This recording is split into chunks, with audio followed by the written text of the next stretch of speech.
What we're going to do now is a lot of pitchers have a tendency to stop at the top.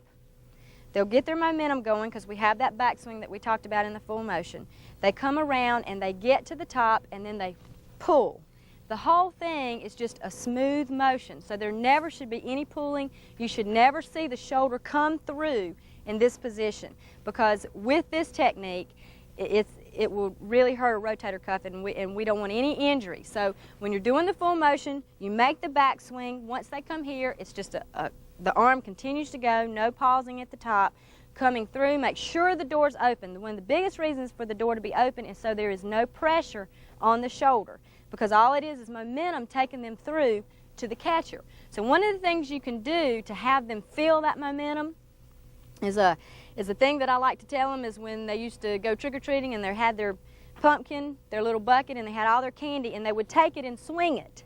And if they paused at the top, all the candy would fall out. So what we're doing here is making sure that they keep that pumpkin with all the candy in it, or their mother's purse, or whatever they used to do, swing around.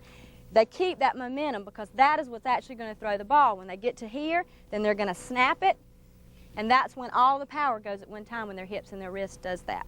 So what we're going to do, we're going to have their glove, put it in their ball hand, hold it tight, and we're going to have them swing that glove around so they can feel that motion. Swing it fast, all the way. Continue to do it, continue to do it. So this way they can feel if they're pausing at the top. Do a little faster, Jen.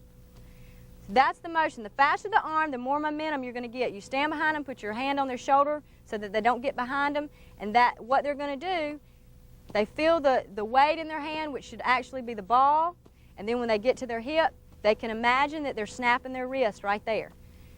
Okay, stop.